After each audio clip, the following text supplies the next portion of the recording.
মেসেজটা আমি সবসময় ধারণ করি নিজের মধ্যে, এবং আমি যে কোনো পজিশনে যে কোনো পরিস্থিতিতে কুল থাকতে পারি যেই জিনিসটার কারণে। আমরা সবাই জানি যে আল্লাহ যা করে ভালোর জন্য করে, কিন্তু আমরা আসলে সবাই এটা মানি না। সবাই এটা মানার জন্য কি কি জিনিস চিন্তা করা যায় সেই জিনিসটাই আমি তোমাদের শেখাবো, আমি যেভাবে চিন্তা করি। তোমরা চিন্তা করো যে এই যে আমি এই ঘটনাটাই বলি যে আজকে আমাদের যে অনুষ্ঠানটা হচ্ছে, এই অনুষ্ঠানটার এই ভেন্যুটা আমরা বুক করেছি প্রায় 2 মাস আগে। যখন আমরা স্টেডিয়ামের ভেন্যুটা বুক করি আমরা জানি যে এখানে মোরলেস 6000 পিপল জায়গা দেওয়া যাবে। আমাদের তখনও জিএসটি রেজাল্ট দেয়নি। তখন আমাদের মনে হচ্ছিল যে আচ্ছা ঠিক আছে, জিএসটিতে তো গতবারও আমরা স্টুডেন্টসরা পরীক্ষা দিয়েছে, সাকুল্যে হয়তো 6300 ইউনিক স্টুডেন্ট হবে, যেটা গতবার ছিল। কিন্তু আলহামদুলিল্লাহ এবার আমাদের total student count, unique student count 9500-র অধিক। তো এই জিনিসটা যখন আমরা জানতে পারলাম তখন থেকে আসলে আমাদের মাথায় কনস্ট্যান্টলি হিট করতেছিল একটা জিনিস, যে আমরা কিভাবে এখন ক্যাপাসিটি অনুসারে জিনিসটাকে জায়গা করব। দেখো একটা জিনিস চিন্তা করো যে এই রেজাল্টটা দেওয়ার আগে যদি আমি এই ভবিষ্যৎটা জানতাম যে আচ্ছা আমাদের 9500 জনের মতন ইউনিক স্টুডেন্ট চান্স পাবে, তাহলে আমি এই স্টেডিয়াম বুক করতাম না। হয়তো আমি তখন অন্য একটা বড় স্টেডিয়াম, আউটডোর স্টেডিয়ামের কথা চিন্তা করতাম, কিন্তু আমি জানতাম না। দ্যাটস ওয়াই আমি এটা বুক করছি। এখন এটা কি খারাপ হলো না ভালো হলো? অনেকেই ভাবতে পারো যে খারাপ হয়েছে ভাইয়া, আপনি যদি আগে চলে যেতে পারতেন তাহলে আপনি বড় স্টেডিয়ামে নিতে পারতেন, সবাই সহ করতাম। কিন্তু আমি থিঙ্ক করতেছি কিভাবে, আমার থিঙ্কিংটা কাজ করে এভাবে যে সাপোজ ধরো আমি বড় স্টেডিয়ামটা বুক করতে পারলাম, আমি ধরো ভবিষ্যৎটা কোনোভাবে জেনে যেতে পারলাম।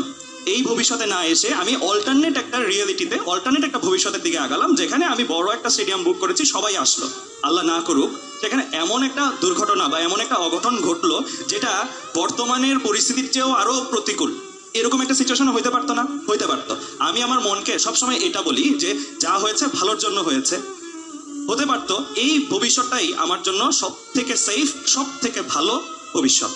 তোমাদেরকে একটা কথা জাস্ট বলবো যে তোমাদেরকে এই মুহূর্তে যদি তোমাদের পাস্ট যে লাইফটা আছে সেটাকে ডিজাইন করতে বলা হয়, সেটার ঘটনাগুলোকে ডিজাইন করতে বলা হয়, তুমি হয়তো অনেকগুলো জিনিস চেঞ্জ করতা না, যে আচ্ছা আমার লাইফে এটা হচ্ছে, এটা আমি একটু চেঞ্জ করতাম, এটা একটু চেঞ্জ করতাম।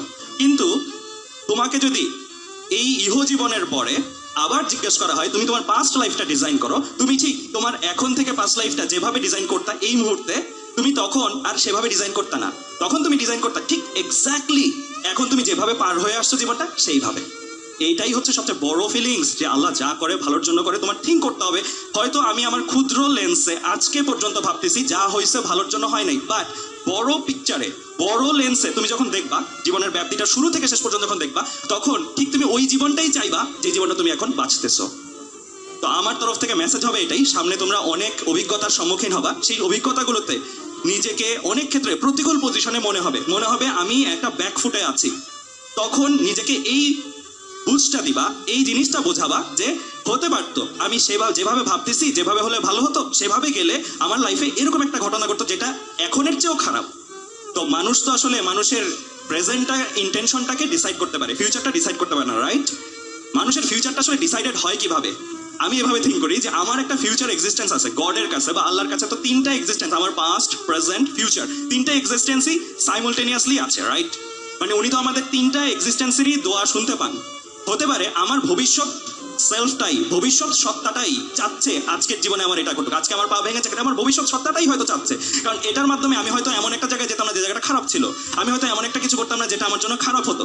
তো এইভাবে আমরা চিন্তা করতে পারি, আল্লাহ সব সময় আমাদের দোয়া আসলে কবুল করে। কখনো যদি মনে হয় সাময়িকভাবে কবুল করে নাই, কিন্তু তুমি ফিল করবা হয়তো তোমার প্রেজেন্ট সেলফের দোয়া কবুল হয় নাই, কিন্তু তোমার ফিউচার সেলফের দোয়া কবুল হয়েছে। তো আমার তরফ থেকে এই মেসেজটাই থাকবে তোমাদের জন্য, তোমাদের সামনের জীবনে তোমরা নিজেকে কুল রাখতে পারবা ইনশাল্লাহ এই মেসেজটার মাধ্যমে।